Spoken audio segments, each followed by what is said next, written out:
Okay, I'm dealing with a whole new setup, so bear with me if I'm Looks the getting same to me so confused. far. Huh? It looks pretty similar to me so far. Okay, cool.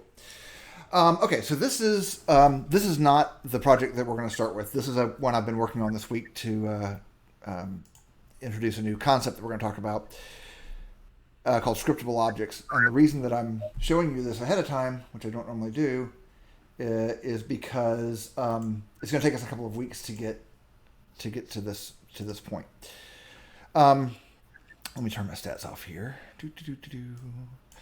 So one thing I wanted to point out is that my zombie I've turned his volume down to 0.05, and on hang on,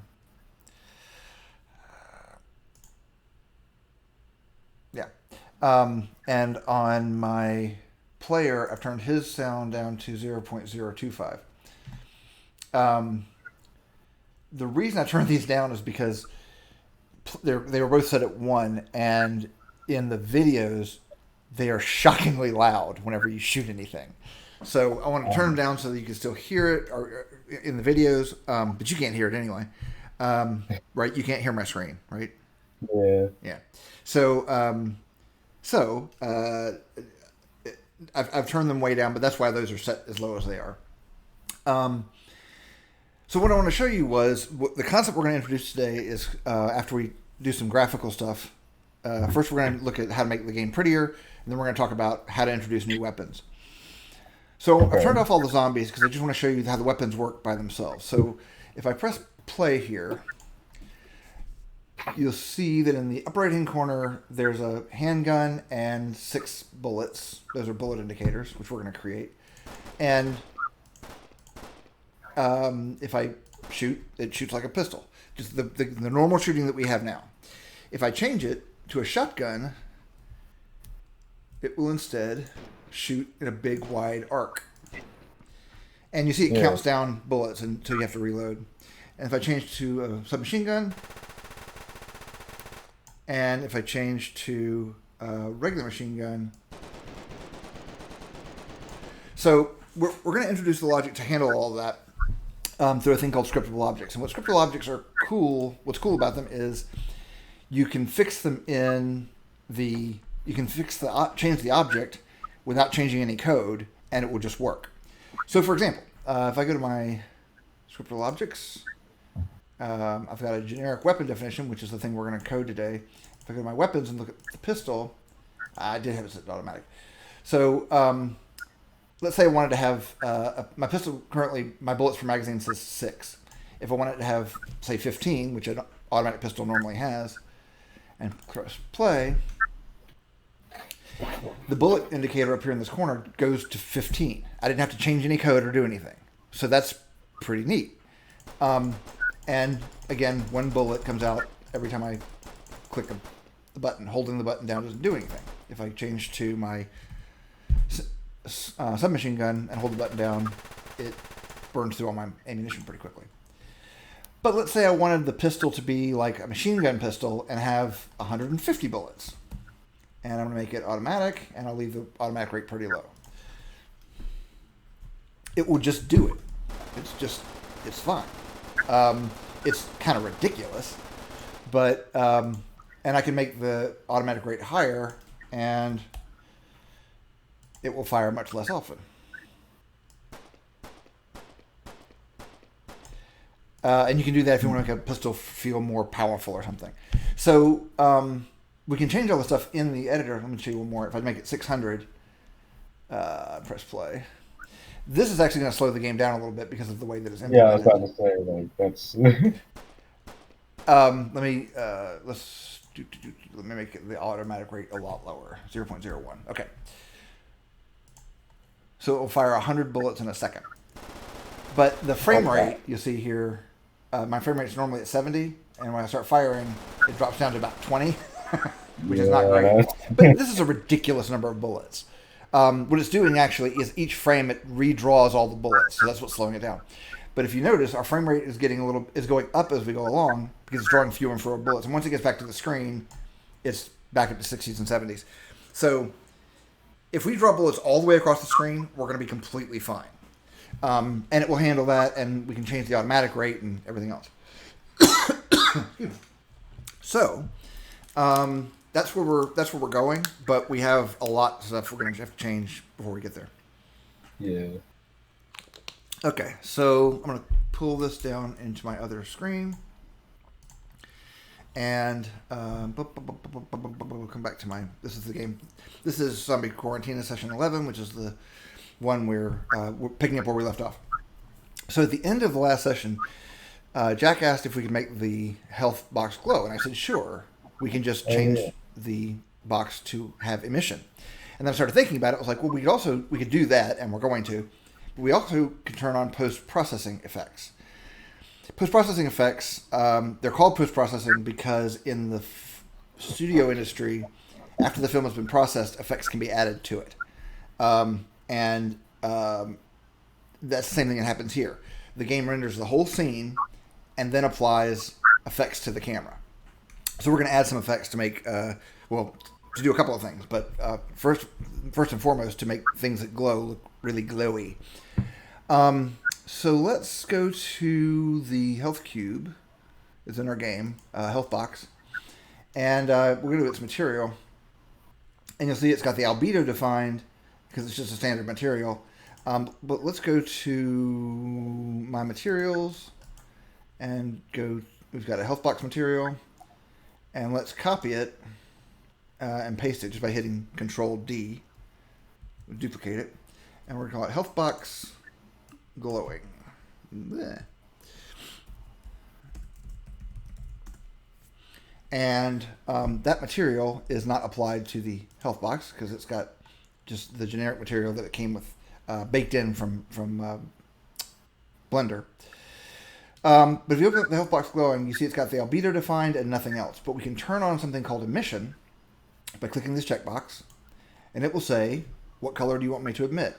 And I want the emission color to be the same as the albedo color. In other words, I want it to glow the same way. So I can just drag this texture box up into the color here. And then it says HDR. So I'm going to click on HDR, and I'm going to turn this, and that's going to open up a box in another window, and I have to drag it over here. That opens up this. And the high dynamic range is is a way of making things brighter. So if I make it a 1, we'll see what that does. So I've changed the intensity from 0 to 1 just by clicking the +1 box. 1 is sufficient. So I'm going to close this, and I'm going to take this material from my materials. I'm just going to drag this onto my health box in the hierarchy. And now you can see the health box is glowing. Press play. Oh, yeah. And it's nice and glowy and shows up and what have you.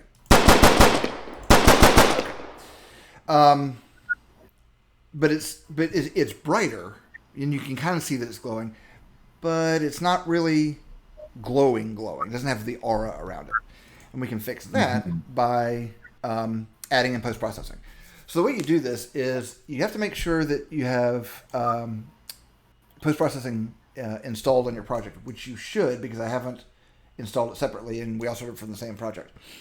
Normally you have to make a separate step to install it, but I think I already did. We're going to find out in just a second. So I'm going to go to my main camera, and I'm going to click Add Component, and I'm going to do Post, start typing Post, and I should see Post-Processing Layer, Post-Processing Volume, and Post-Process Debug. Don't worry about debug for now. We're not going to use it. But I do need Post-Processing Layer, and that's going to add a layer here, and I'm going to add component Post-Processing Volume. You need both of them attached to your main camera. Okay, so starting with the trigger, we're just going to click the button next to it that says this. It should already say main camera transform, but we're going to leave it at that. For layer, we're going to click everything. You'll get a warning that says do not use everything or default as a layer mask, as it will slow down the volume blending processing. Put post-processing volumes in their own dedicated layer for best performance. The problem with that is that I want the post-processing effect to be applied to everything in the game, not just one thing. We can do this so that it's just around the cube, but then we'd have to do it for every object individually. So I may do some more research to find out if we can make it a more efficient way of doing this, but this is not really going to slow us down that much. We can change anti-aliasing. Anti-aliasing gets rid of the jagged edges in drawn objects. I don't care about that right now.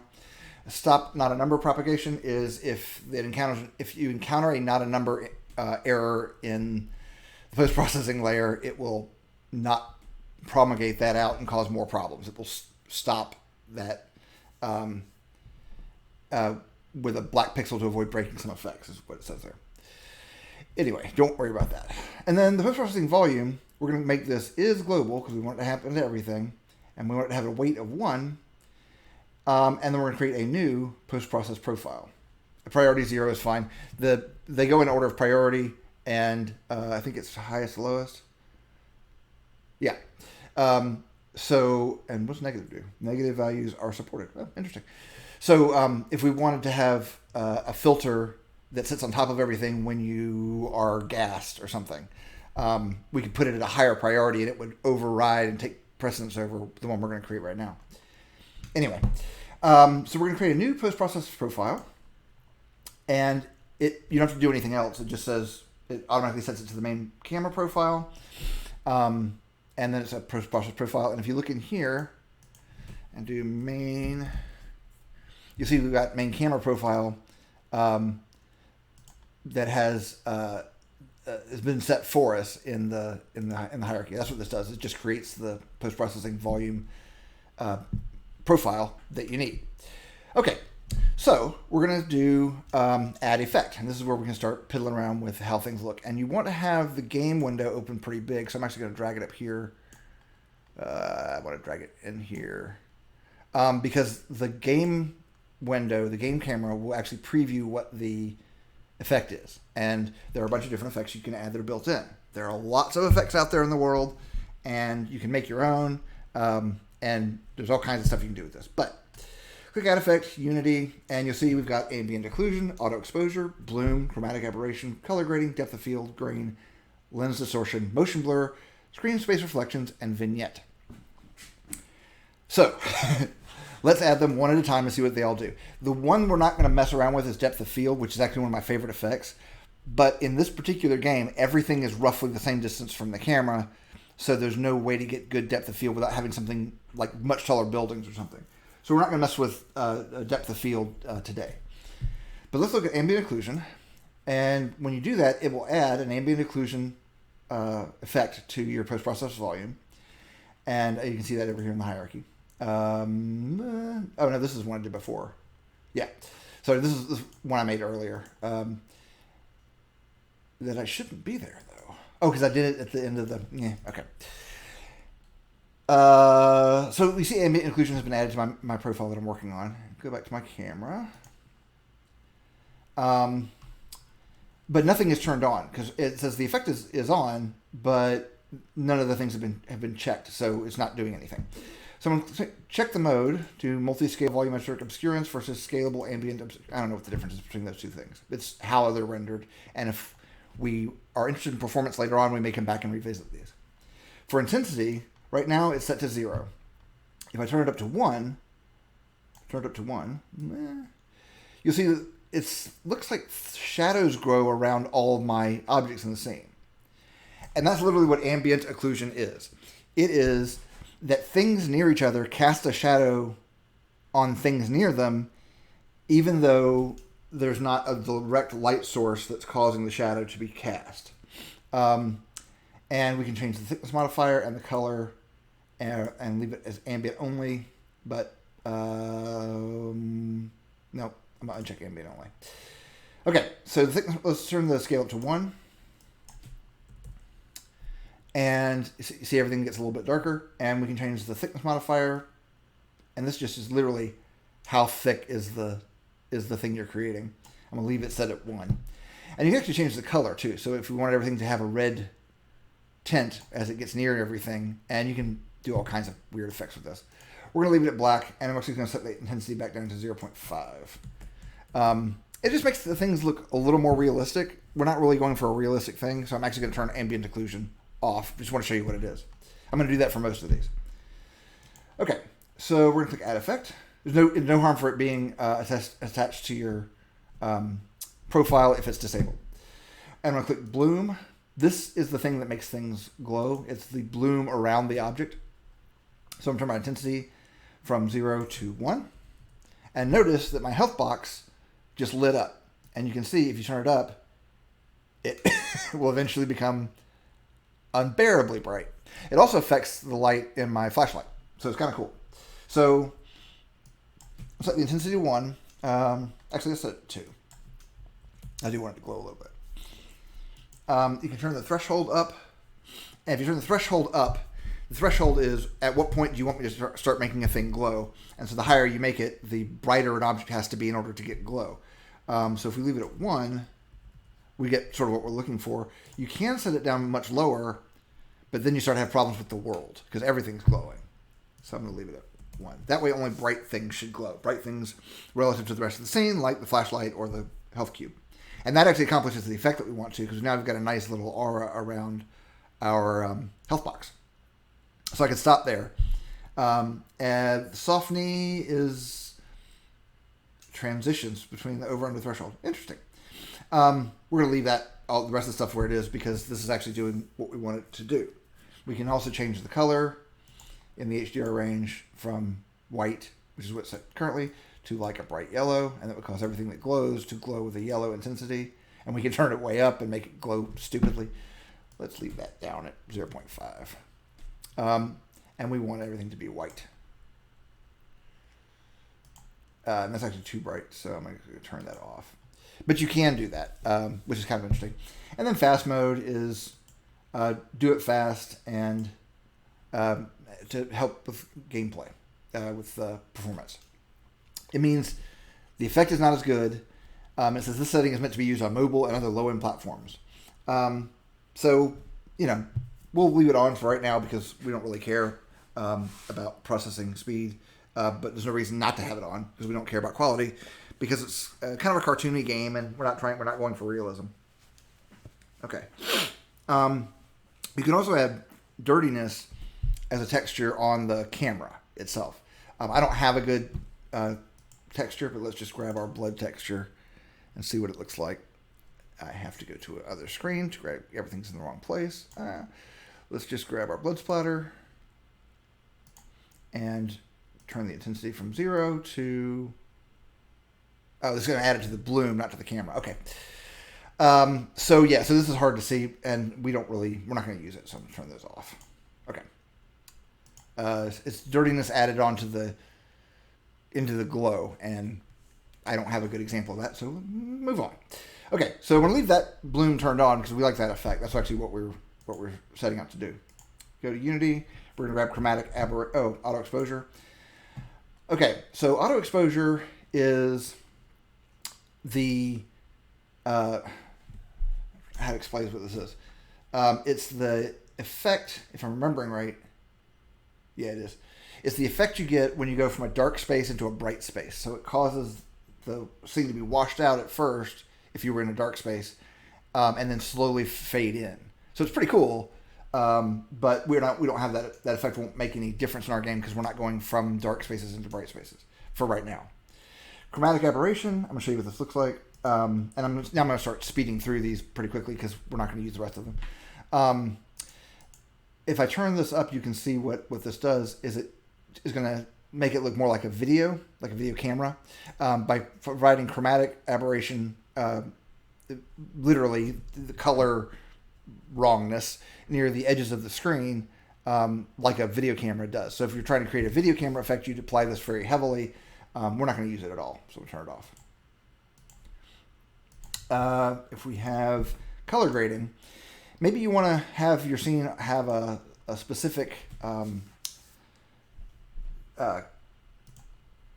specific look to it, or a specific feeling, and you can get a lot of that from changing the color grading.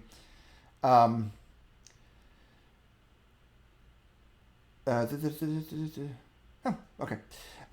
But you can do things like add a color filter that makes everything purple, for example. Again, we're not going to use that in our game, so turn that off for right now. We'll click add. And you can get crazy detail with this, and this is something that television shows and movies do all the time. We can click this and grab depth of field. Again, there's nothing really to see here because everything's basically the same distance, but what depth of field does is say that things that are closer, or the things that are at our depth of field will be in focus and everything else will be out of focus. And this effect is used all the time in movies to make it feel like your eye does, that things near you and far away are blurry. The thing you're focused on is in focus. It's a really cool effect, and I use it in most of my games, but for a top-down shooter, it doesn't make a whole lot of sense. We may come back to it if I change my mind about that, or if we get some areas that have some very high buildings or very low, like valleys or something. Grain is exactly what it sounds like. It makes the camera look like film grain, and you turn the intensity of this up. And let me hit play with this enabled so you can see what it looks like. So it really does sort of feel a little bit more like a movie camera with the grain enabled. We might leave that on and we might play with it, make it more intense. I'm going to actually close color grading because we're not using it. And you can change the size of the grain so you can make it really intense. You can make the size of the grains very large, and that gives you a completely different feeling. So now it looks like video footage, which we could combine with chromatic aberration. Video camera, we might use that for a cutscene or something. But again, we're not going to use it, so I'm going to turn it off. Lens distortion is exactly what you think it is. It is distorting the lens near the edges of the screen. So if I turn this way up, you can see that it gets pretty ridiculous looking pretty quickly. But if I turn on my grain and turn on my chromatic aberration, you really do start to get the sense that it looks like that we're looking through a security camera as it bends around near the edges, much more than it looks like initially. This might be a fun effect to play with. It can also be disorienting for your players. So we're going to leave it off for now. And you can do all kinds of stuff to change. Well, let me turn it back on. Change the scale a lot, or go the other way, and it will distort the whole world. Pretty interesting effect, and we can do some neat stuff with it. And you can set it off center too by changing the center X to center Y, and you can make it go more in one direction than the other. But again, we're not going to use it for right now. We'll click Add Effect. Motion blur is what it sounds like. As things move quickly, they start blurring. This effect, nothing in the scene is moving fast enough for this to matter. So we're going to turn this off. But I can hit play, and you can kind of see it a little bit.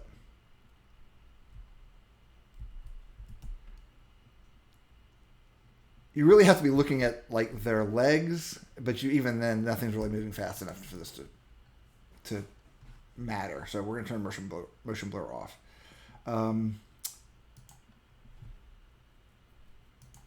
So you use that in like a racing game. Screen space reflections allows you to define areas on the screen that will have reflections. It's usually used for having like puddles of water on the ground. Again, we're not going to use it because it doesn't really make sense for our project. You see here it says the effect only works with the deferred rendering path. There are two kinds of rendering paths, and we'll get into all that when we start talking about lighting. But the deferred rendering path, if I'm remembering right, is the one that builds all the lighting at runtime, and this effect will only work with that effect with deferred rendering.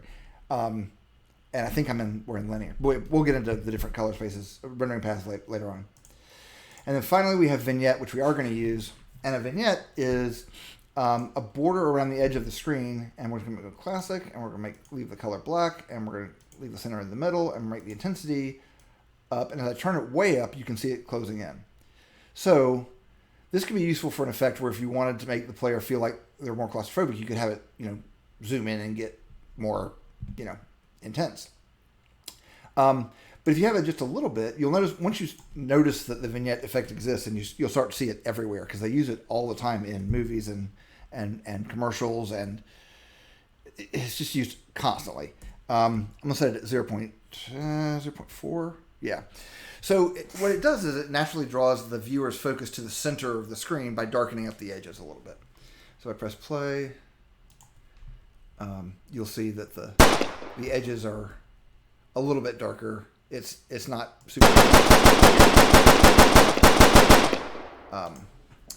And we can also we can change it to make this a dark. Instead of making it black, we can make it a dark brown, reddish brown, and turn the intensity up a little bit.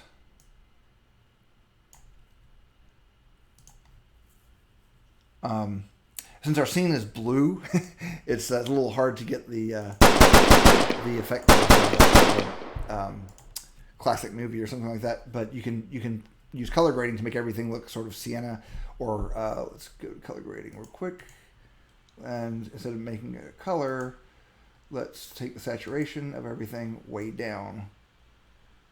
And if we take the saturation down and turn the contrast up and turn on hue shift, we can make it look more like sort of a sepia tone looking thing.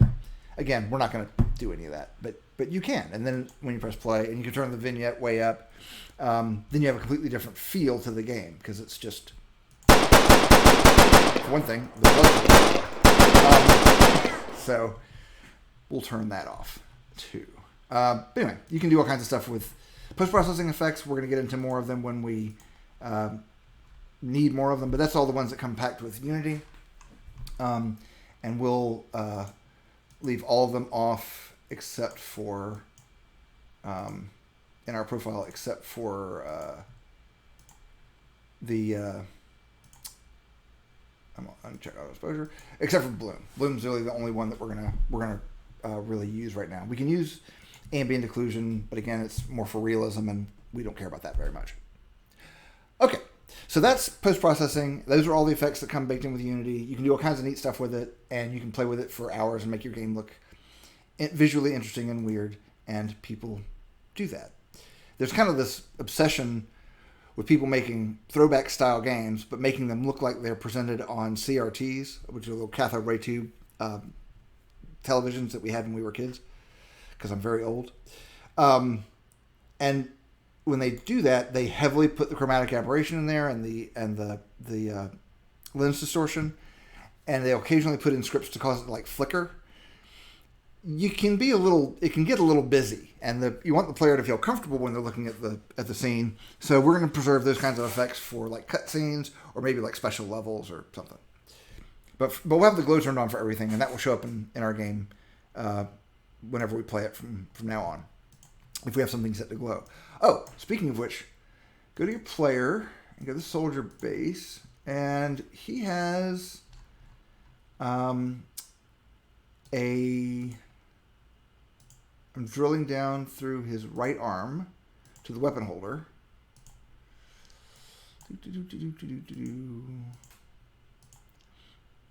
And we have this gun blast. I'll turn this on real quick, and you'll see it in the scene. It's this little. That's not how you do that. Let's do it this way. It's this thing. The gun blast is using particles. If I go to my HDR and make it have an intensity of like 3 or 10, it'll glow more than it's doing currently. So now I'm going to leave it at 5. Looks like it's going to work for what I want it to do. I turn it off by default, and then when I shoot, it'll glow.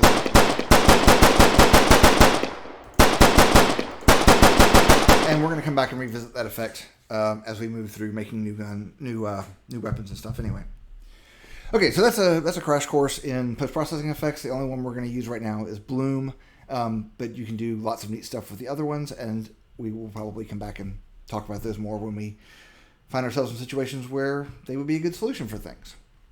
Also, if I press play and turn the stats on, you can see that the post-processing is still not really affecting our frames per second. We're still hovering around 73. Oh, Also, let me try and do it again. There's a condition that can happen where they start to bite you. Okay, this is the condition. So the zombie started to bite me, and then I shot him and killed him. But the thing that turns off the bite animation is actually an animation effect that we have baked into the animation. But it died before it got to that point, so the teeth just stay there and keep biting. So that's actually a bug we need to fix that I had noticed earlier this week. So let's go back to doing some actual programming. We're gonna go to our zombie, just any one of the zombies, or you can go down to your scripts folder. I can erase this because we're no longer looking at that. Click on the animator handler. Okay, so the animator handler handles the animation for the zombie and also the animation for the bite indicator. And you'll see that whenever bite indicator end is called, it will turn the bite indicator off. But we're only calling that from the animation event. I said animation effect earlier. Animation event. What we want to do then is say when the zombie dies, then we're gonna call this this again here. So we're going to do bite indicator and that will call it. The problem is now it will call it over and over and over and over and over. It'll keep ending it, which won't really do anything. But just taking up processing. So we're going to create a Boolean called public bool my bite indicator ended. And we're only going to call this if that is set to if not my bite indicator ended.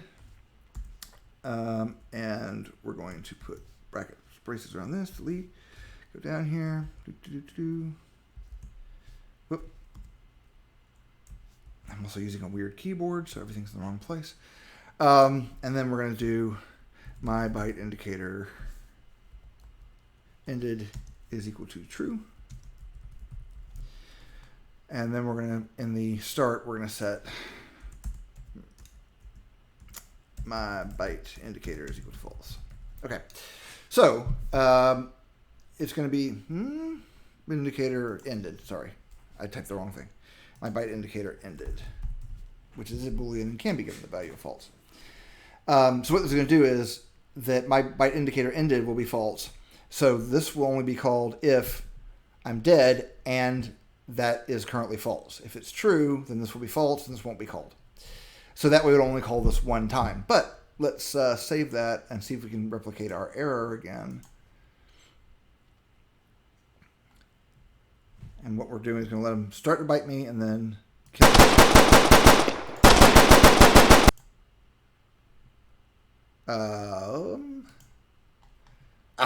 Okay. So, okay. And then around this,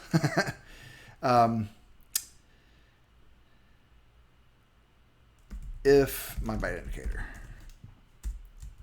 that should handle the case where the bite indicator is null. Should, if my bite indicator parentheses. I think that'll work. I may have to explicitly say where it's not equal to null. Let's try this.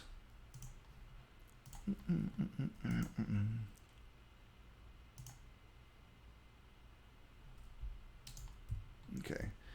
So he starts to bite me. Let's try that again. Only one of them got to bite me. Come on, come on. Shoot. Shoot. Yeah. So it looks like that's working now. And I can guy's a little wounded, so I can come down here and pick up my bright glowing health. Woo. He's a little less wounded. Okay. So that's the bug fix we need to get in this week. So let's start talking about how to make different kinds of weapons. We're going to use a technology called Scriptable Objects that are completely different than anything we have done thus far. The reason that it's different is that all of our scripts so far have inherited from MonoBehavior, which is the base class for C# in Unity. And MonoBehaviors include things like, let's just open up one of our scripts. Let's go to Simple Player, and I'll click on the movement script, just to show you what I'm talking about. So the name of our class is movement, and then it's got this colon, and then it's got MonoBehavior. And it says MonoBehavior is the base class from which every Unity script derives, which is what I just said. What MonoBehavior does is it includes all of the stuff that's included in Unity. For example, that Unity knows when to run the start function. We don't have to define when to run the start function. The Unity knows how often to call the update function. It calls it once per frame.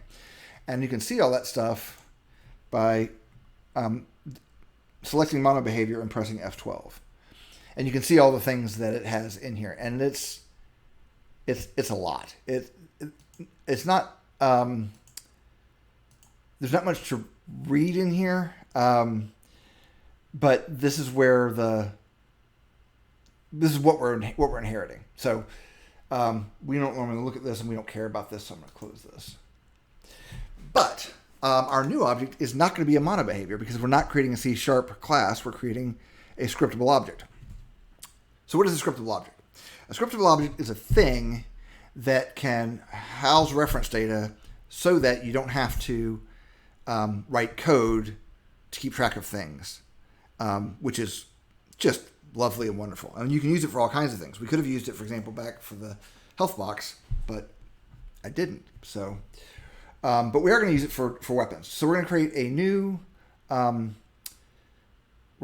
folder in here in our assets called My Scriptable Objects. So I'm going to right click here and do create folder, shift _, and in all caps following our naming convention, My Scriptable Objects. And we're going to double click there. And it's an empty folder. So we're going to right click this and do create C# script. And we're going to call it weapon definition. Okay. And we're going to double click on it. And when we open it up, you'll see that sure enough, it's inheriting from MonoBehavior, but we don't want to create a MonoBehavior script. We want to create a scriptable object. So first of all, I'm going to get rid of all of this junk in here because none of this is going to exist. And I'm going to change this from MonoBehavior to scriptable object. And just like that, we've created a scriptable object. Neat. So we're going to create a couple of public variables in here. We're going to create a string called my weapon name. Lowercase m in my, and then capital W, capital N in weapon name. And we're going to do public int my weapon key. And for now, we're going to stop there. We're going to greatly expand this over the course of this process. It's going to be iterative, and we're going to keep expanding the weapon definition as we go along and determine that we need stuff. But for right now, there's going to be a weapon name that we're going to assign, and then a weapon key that we're going to assign, and then we're actually going to, in a script, cause that weapon key to be rewritten. And you'll see why in just a second. Okay, so we've saved our weapon definition script. I'm just going to click Save All. Come back to Unity. It's going to think about it for a second. And nothing has happened, which is what I expected. One thing we do want to change real quick is right here. You see where it says C#? This little icon. If you left click on it, right click on it? No, that's not right. There's a way to do this. Oh, there it is. Sorry. Up here where it says C# and there's a little down arrow. Click the down arrow, and you'll see that there's a bunch of little icons here. There's a gray bar, a blue bar, little dots and diamonds. And those are the ones that are built in. You can add Did you have a question? Oh.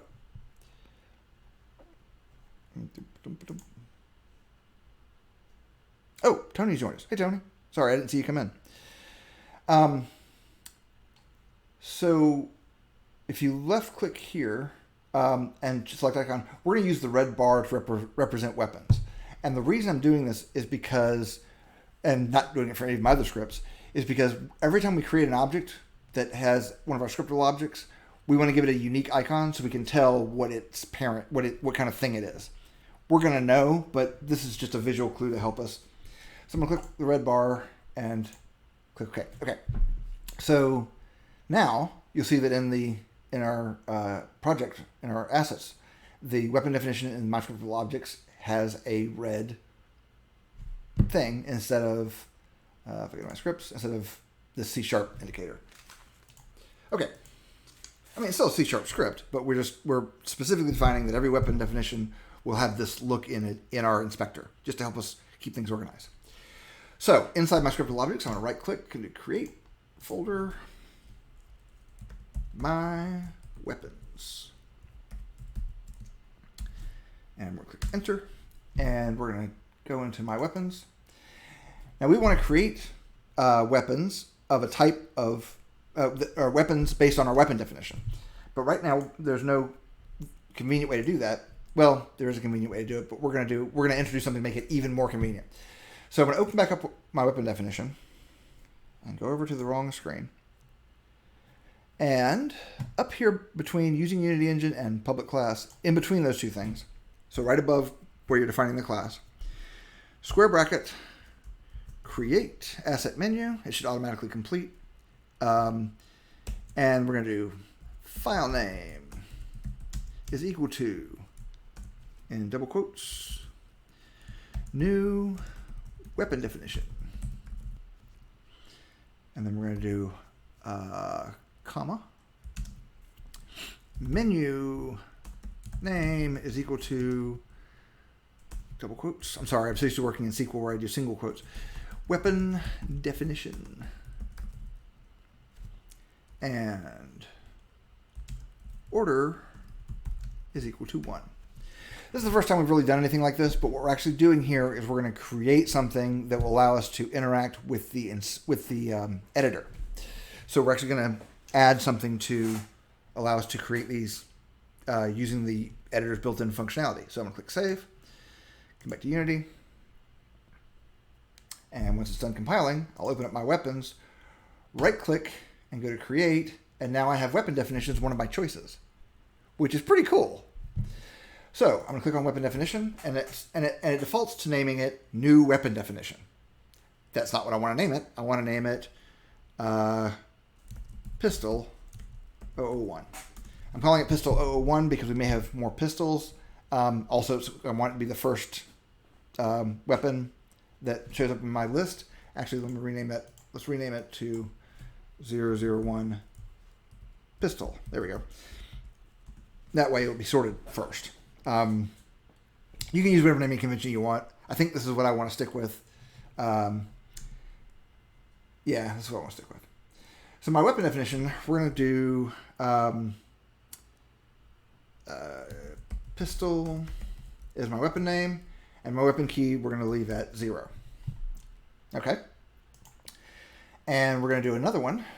Create weapon definition 002. We're going to make a shotgun, and we're going to name it shotgun.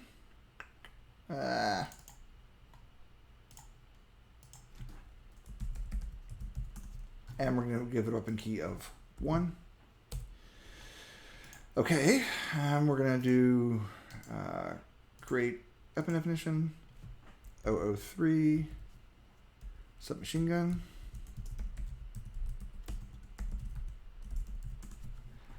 And we're going to give it a weapon name of submachine gun. And a weapon key of 2.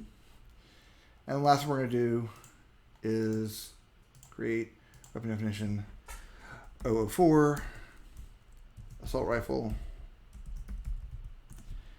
And we're going to give it a name of assault rifle. And weapon key of 4. Of 3. Okay, so those are our weapons. Right now, they don't do anything. It's just a container that holds a name and a number. What we want to do is when the game starts up, we want the player's logic on the player to actually dig through and assign the weapon keys based on whatever weapons are assigned and available to the player. So we've got a couple of requirements that we probably should document. So let me grab my notepad here and let's write down what we want to do because there's a lot of things we need to do. Notepad++. I'm going to open this over here in this window. Try to open it in this window. No, it just moved around. Okay, sorry. Bear with me a second. Let's go to. Okay. Interestingly, this is the thing I was just broadcasting there and probably should take out is I started working on a multiplayer game this weekend. Anyway, okay, so what am I doing here? Oh, right, making a list of requirements. So the first thing is that the weapon handler should assign weapon keys. We want to add damage min and max to the weapon definitions. And we want the weapon handler or shot handler to use our new weapon definition damage values. So we're going to put a lot more requirements here, but that's just so I can kind of keep track of what we're going to be doing. So let's go to our weapon handler. So the weapon handler, remember the idea behind the weapon handler is it was going to keep track of what weapon we're using and what we're, how we're shooting our pistol. So let's go to simple player, which we're going to have to rename because he's no longer simple. He's got a lot of scripts attached to him now. We've added a lot of stuff. This is great. So let's go to the weapon handler and let's open it up and open up the script. Okay, and so you'll see at the top here, we've got my minimum damage and my maximum damage, a game object that's my gun blast, an audio source, my shot clip, and my gunshot fade, which is how long that thing should stay on the screen. So we're going to create some new stuff here. So let's do a list, a public list, angle brackets, weapon definition, my weapon list. This is going to be a list that is going to be maintained inside the player that's going to keep track of the weapons that he currently has. We're going to use that along with some other things to keep track of how many bullets he has, but we're going to do the bullets handler in a minute, or maybe next time. Like I said, this is going to take us a couple of sessions to get through because we have to change quite a lot of code, and but first let's go ahead and assign the weapons to our list. So we're going to say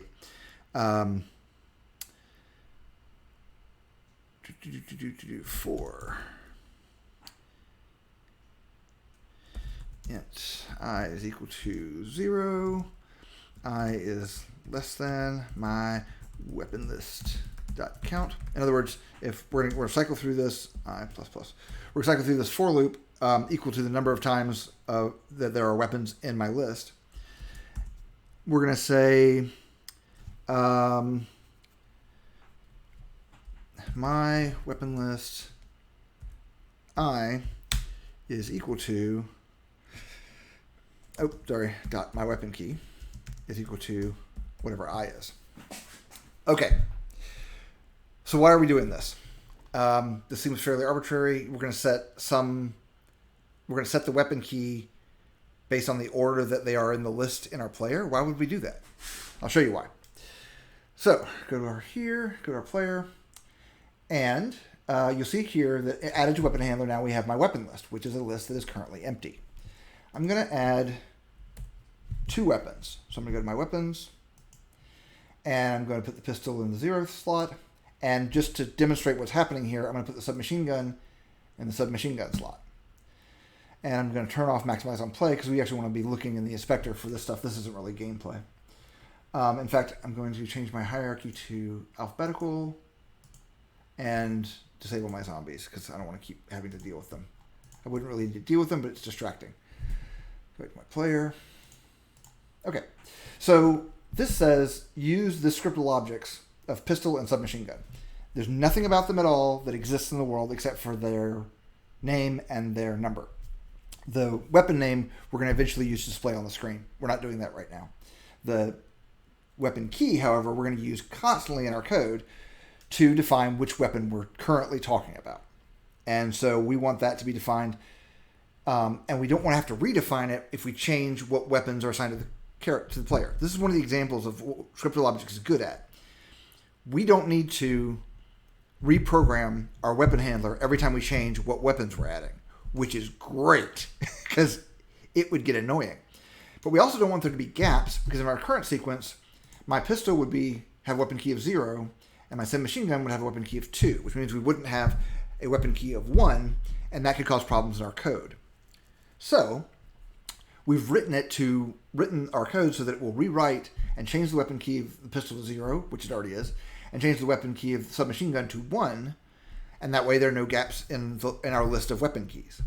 So if I press play and don't do anything else, actually let me turn the stats off too because we don't care about that. I can actually come in here in my project and go to my scriptable objects and look at my pistol and see that it's got a weapon key of 0, and my submachine gun has a weapon key of 1. If I uncheck play, the weapon key of 1 doesn't get changed back to 2. In other words, any changes you make to a scriptable object in-game are made in the project forever. You can't undo them. You can undo them, and we're actually going to write some code to undo them along. But it's a big difference. So when if I take the player and I move him in the game, if I run around, and then I stop playing, he goes back to where he was when he started. But if I renumber the weapon keys or change anything else about a weapon in the game because I changed how many bullets I can carry or I improve something by making it more powerful, that change becomes permanent from the point of view of the game because the scriptable object is just going to be have these values filled in more or less permanently. Not permanently is not the right word, but perpetually is a better word. It will be changed until they're changed again. So if I come back to my player again here, and I'm going to change this list from a size of 2 to a size of 3, but I want the shotgun to come in between these two. Now if I press play and look at my weapon keys, you'll see that there's 0 and 1 and 2, which is what it was before, because it's renumbering them so that I can refer to them and I know. And if I need to know as the programmer which weapon is which key, I can just look at the weapon list. They're in order. And this will work forever, no matter how many weapons I build in. It will, and so I don't have to constantly keep track of the assault rifle, which is weapon key number 4, is this, that, or the other. I can just dump the weapons in and forget about it, and then it will keep track of it. The only one that's going to be special in this case is in our game is going to be the pistol, because we want the player to always have access to the pistol and want the pistol to always have ammunition. So right now, so we're going to keep writing exceptions for the pistol, but we'll get into those as we move along. Okay, so then let's create a weapon definition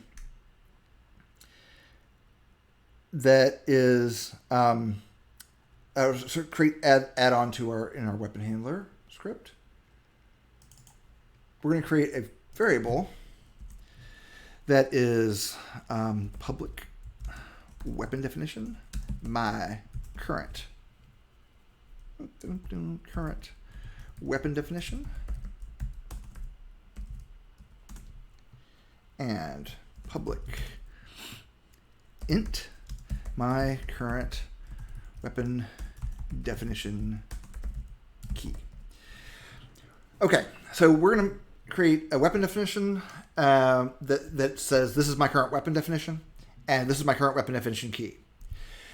The weapon definition key is in the weapon definition. So I could just constantly call, go get my current weapon definition, and then go get the key. We're going to use it so often, though, I'm actually going to store it as a separate variable, and we're going to update it anytime we update the weapon, the current weapon. So in the start function, let's say if my current weapon definition is null. Remember, we have to use double equals for comparative. So we're comparing, is my current weapon definition null, meaning it hasn't been defined yet. Then my current weapon definition is equal to my weapon list element, square brackets, element 0. And my current weapon definition key, let me try that again. My current weapon definition key is equal to my current weapon definition dot my weapon key. Okay, so what this does is say, if I currently don't have a weapon defined, give me the 0th one in my list. We are just going to have to remember, we can enforce we can enforce that there's always at least one in the list by creating a script that will say, if I don't have one, go get one. But we just need to remember that we're always going to start with the pistol. But we can define that we start with something else, and it won't assign my current definition. Won't be the pistol. It'll be whatever we define. So let me save that. Okay. And we want to be able to cycle from one weapon to another. But there's no way for us to really see that in the game because you have to change the animations and the models. Right now, we just want to switch back and forth between different weapon definitions, between our different scriptable objects. And we want to see that somehow. So I'm going to, in weapon handler, I'm going to open this back up. I'm going to create a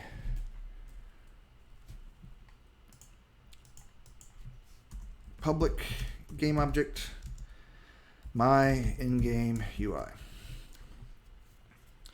And on start, I'm going to say, up here at the beginning, my in-game UI is equal to game object dot find object with tag, find object with tag, and that tag is going to be in-game UI. I really should capitalize all of those G's. That just looks wrong. It's an in-game UI, not an in-game UI. And there we go. Okay, that's an F. Okay, so save that. That's not going to do anything right now. Let's go back to our Unity, and it will compile for a second. And then you see we've got an object called in-game user interface, but it doesn't have a tag. So we're going to click here and click add tag. We're going to name it in big G UI. in-game UI. Then we're going to go back to in-game user interface and change it from untag to in-game UI. So that's going to say that my canvas that you're using to currently display just my health indicator is going to do something else. And what we're going to do is we're going to right click on this and go to UI and click text. Oh, worth pointing out. You see where it says Text Mesh Pro? Text Mesh Pro was a very popular plugin for Unity, and they eventually bought it and incorporated it into the engine. That's how useful everyone was using it. We're going to use it at some point to do some pretty cool effects, but right now we just want an indicator that our scriptable object has changed, and we're just going to create a dumb text field. Notice in the scene, there's a thing that says new text very faintly here. And if I go to the scene and click on the text, delete this one because I should only have one. You'll see it's just dumbly in the middle of the canvas because that's where I told it to be. We're going to change the new text to be, what weapon am I holding?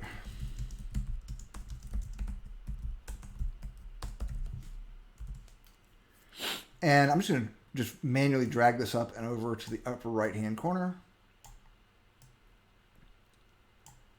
And you'll see that it's cutting off my text. The reason it's cutting off my text to just be what weapon am I is that the box isn't wide enough. So I'm just going to drag this up across the word width until I can see holding. So let's make it about 200.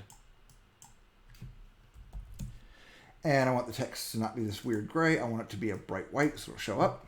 I want to spell the word holding correctly by putting an L in it. And yeah, that's what we'll do. And then we're going to create another one. So this is, we're going to call this question text. And we're going to duplicate that by highlighting it and hitting Control D. And we're going to call this answer text. Delete.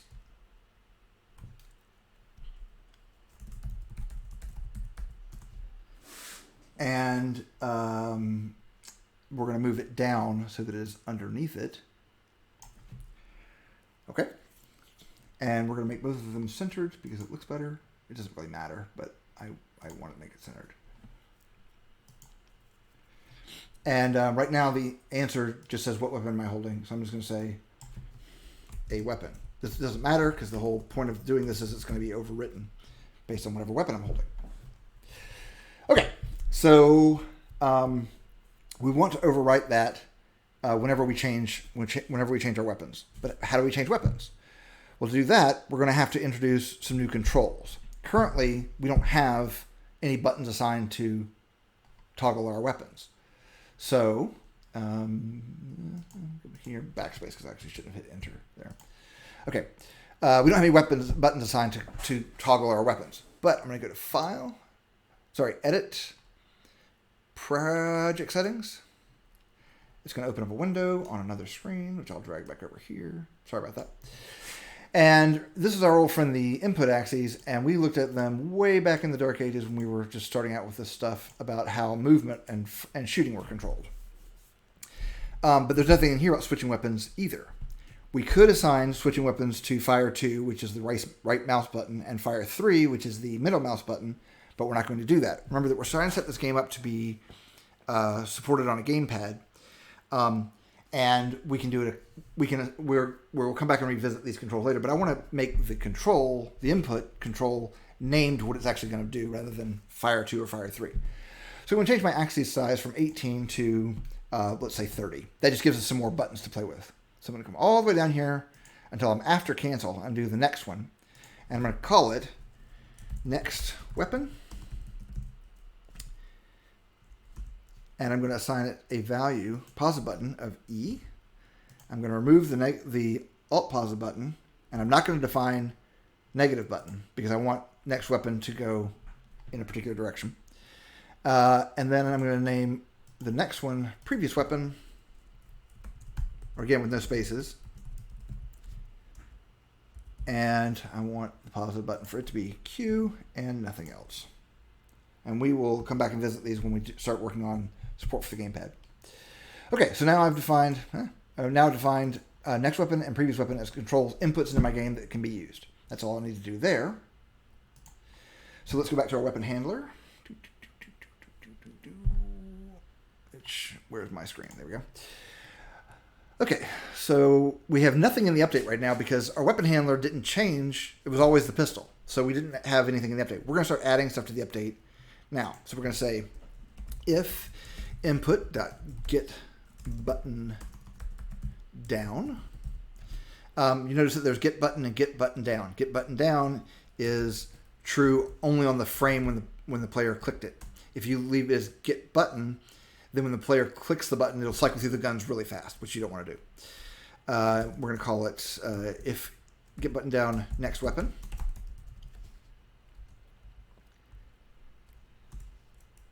Then we want to move through our list. So we're going to create a function in here called equip next weapon. And this is going to pull this logic out from our update statement into a separate function. So let's go to create that so we can actually do it. And let's go to public void equip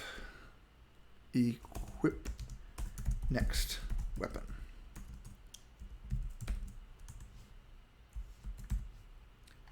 Okay. So okay. If my current weapon definition key -1 is less than 0, then my current weapon definition is equal to my weapon list, my weapon list count,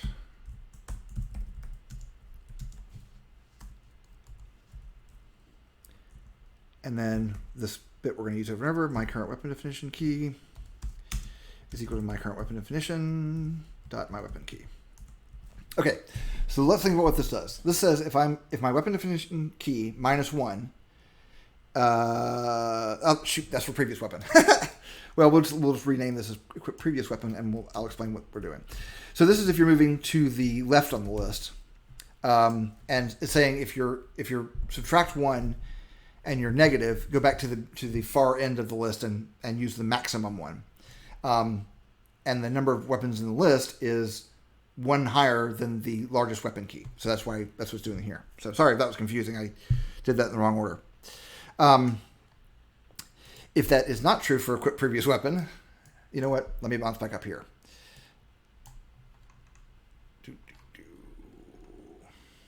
Yeah. Let's copy this and paste it. Let's copy this here and paste it.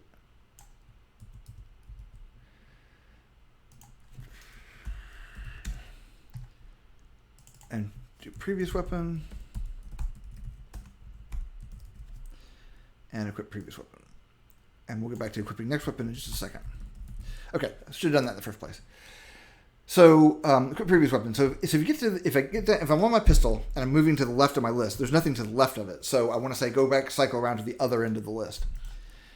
If there is something to the left of it, in other words, if I'm not at 0, then I want to go to the one that's off by 1. So otherwise,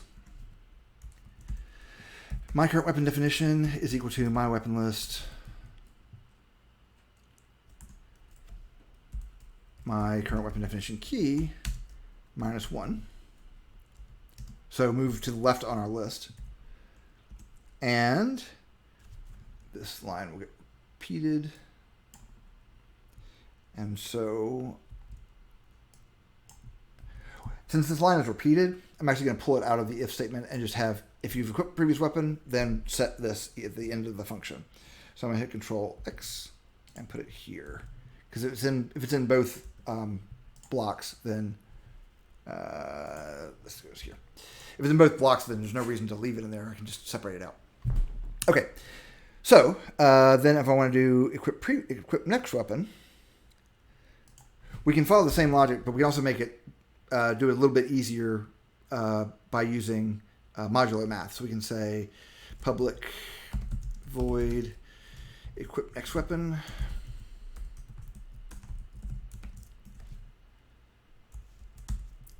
And that will be my current weapon definition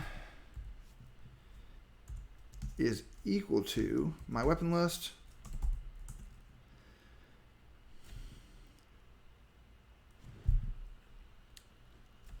and this, what element in my weapon list do I want to get? I want to get the one that is my current weapon definition key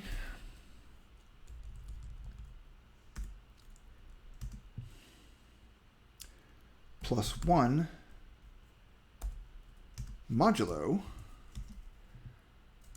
my weapon list dot count. Okay, so what this does is it's the same thing as this logic, except for that the logic doesn't work going to the left because modular math in the way it's implemented for lists in Unity doesn't handle negative values very elegantly. So you had to explicitly explain how to get previous weapon. What this says is if I've got 3 weapons and I'm currently on weapon number 2. My current weapon key is 2. If I add 1 to that, then this value, my current weapon definition key plus 1, is equal to 3. And if I divide that by my weapon list count, which is 3, my remainder is 0. This says divide, and don't give me how many times it divides, just give me the remainder. It's called modulo math, and you've probably seen it or touched on it in school. And it's really useful for things, and I wish I could have gotten it to work on the other direction, because this is a little clunky, but it works. This is really elegant, I think. So it says, if you get to the end of the list and the player asks for the next weapon, go back to the beginning of the list. And then we want to do this as well. You can make an argument that should actually be a separate call and a separate function, but because it's fine. Okay, so yeah, if I get the click the button, I want it to get the next weapon. If I click the Q, I want it to get the previous weapon. And finally, we want to, after it equips a weapon, we want it to show the next. We want it to show update the answer to what weapon am I holding. So back at the top, we're going to create public. At the very top, we're going to have to add using Unity engine.ui so that we can do public text my answer text. And we're going to just manually define that because we're going to actually get rid of this later on. Right now we want to see the changes happening. And we're going to say my answer text dot text. So the actual text inside the text box, inside the text object, is going to be equal to my current weapon definition dot my weapon name. Okay. Text is equal to. Sorry, I used the wrong syntax there. Okay, so the way this is written is going to update every frame, but we're just doing this to demonstrate what's happening, so it doesn't really matter. Normally what we do is we would only want it to change if we have changed the weapons, and so maybe we could bake it into the equip previous weapon function, but since we're just doing this to demonstrate that what's changing, we're going to leave it like this. Okay, click save, and come back out here. Okay, I'm going to press play after it compiles.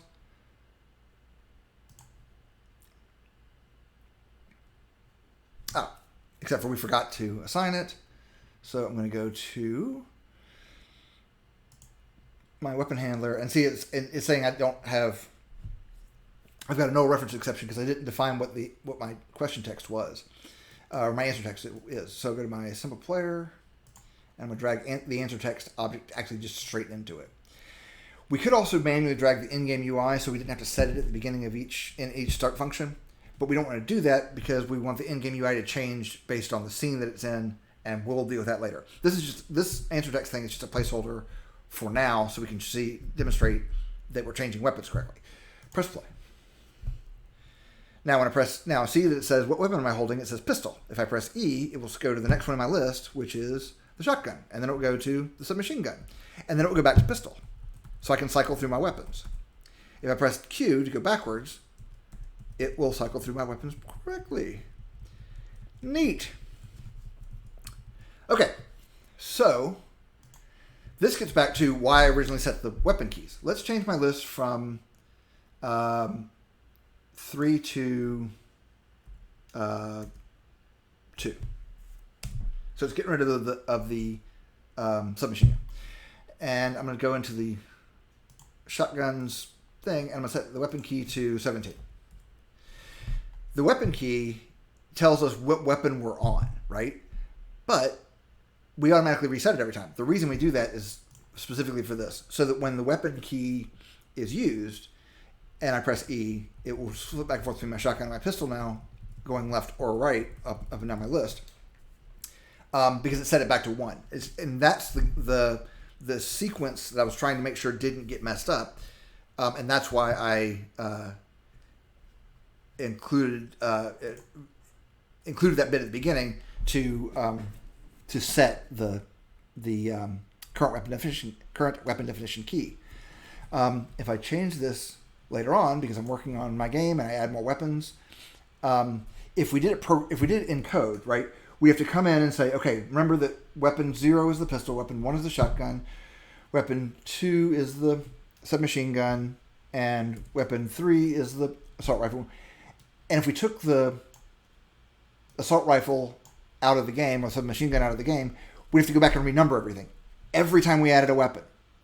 With this method, every time we add a weapon, it's going to bake a weapon ID for me every time I play the game, and I can add or remove stuff as I get animations finished or decide I want a new effect or whatever. So I'm going to press play again here, and now I should be able to cycle through all of my weapons by hitting Q and E, and we see that we do. And we can also see my current weapon definition changing over in the inspector.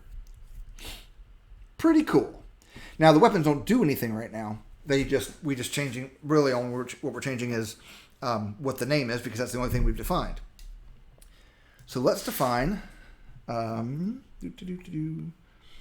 let's define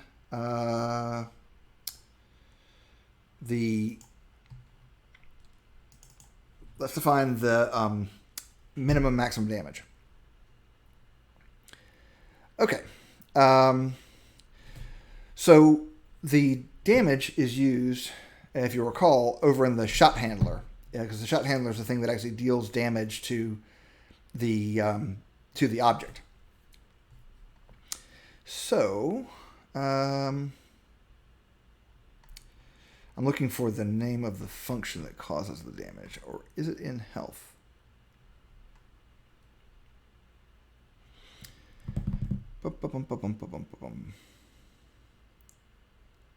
Yeah, okay. So let's go over to, it is in the shot handler okay. So let's go to the shot handler for the player and open up the script. Okay. So right now what it does is it says the damage that you're going to pass here in take damage, my damage, is going to be a random range between my weapon handler minimum damage and my weapon handler maximum damage. But we want to actually use the current weapon definition's minimum and maximum damage. So the way we're going to do that is we're going to go down here and we're just going to expand this to have my weapon handler, my weapon handler dot my current weapon definition. Sorry. Yeah, my current weapon definition.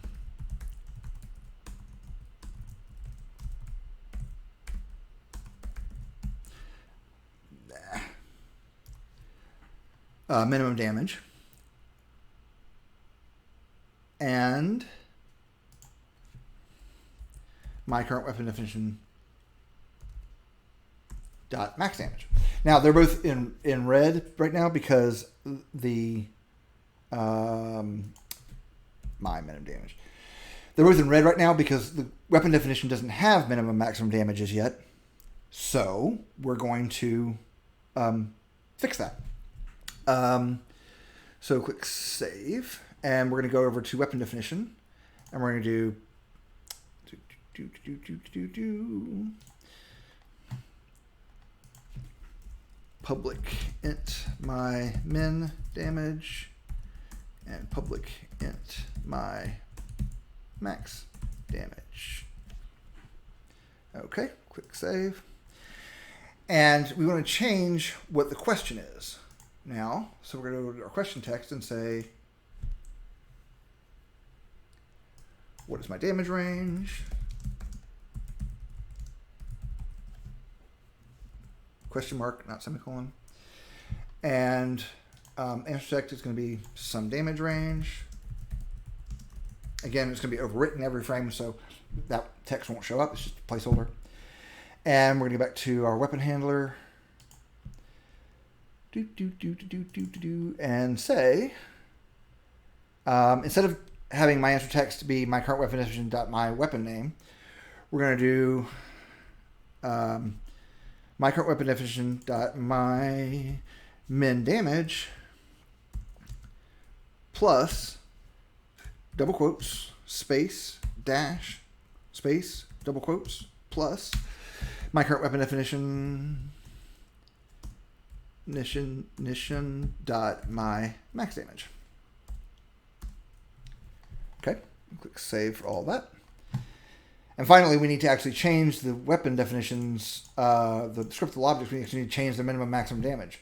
So we're going to have the pistol do between 2 and 5, and we're going to have the shotgun do between 8 and 12, and we're going to have the submachine gun do between 6 and 8, and we're going to have our assault rifle do between 15 and 20. 20. Enter. Okay, so we're going to do hit play. Is that everything I need to do? I think so. Okay, so I'm holding the pistol, so my damage is between 2 and 5. And I can cycle through, and you'll see it goes to my shotgun, which is 8 to 12, my submachine gun does between 6 and 8, and my assault rifle does between 15 and 20. But more importantly, let's put a zombie back in the game. And let's give him his health component. Let's give him 20 hit points maximum and 20 hit points current. Okay, now we're not simulating all of the effects of all the weapons yet, but we can simulate. We can see immediately the damage that we're doing. So let's hit play and let the zombie come to me. And watch his health over here. Because I'm currently using the pistol. I'm doing between 2 and 5 points of damage. Whoop. What's our no reference exception? Oh. That's not... I activated a test zombie, and I meant to activate a real zombie. So... his health is 20. Okay, all right. So we're looking at the right thing now. I had incorrectly activated one of our model zombies that we use to test out animations. Sorry. Let's hit play now. I know we're running out of time, so...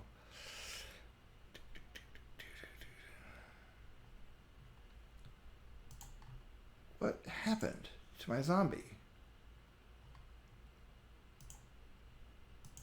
Oh, that's what happened. I pulled him out is what happened.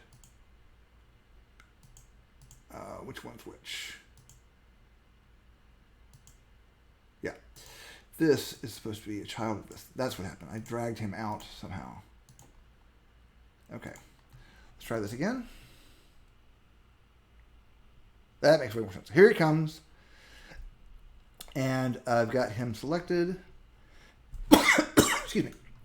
Not moving. And his health is right here, 20. So if I shoot him,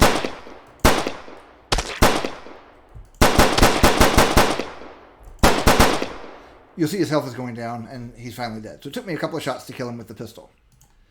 But if I switch over to, well, it took me quite a few shots to kill him with the pistol, actually. Let's get him here in the game.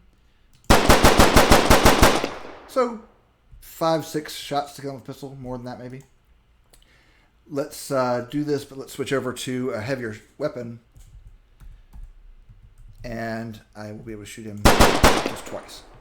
So we're actually already implementing in the game more powerful weapons. If we wanted to, we could make this pistol have a couple of variants where one of them is significantly more powerful and takes fewer shots to kill a zombie. Maybe we have a pistol that's the Uber pistol where you kill every zombie in one shot. We can already implement that. And we've only been doing this stuff for like 45 minutes, an hour.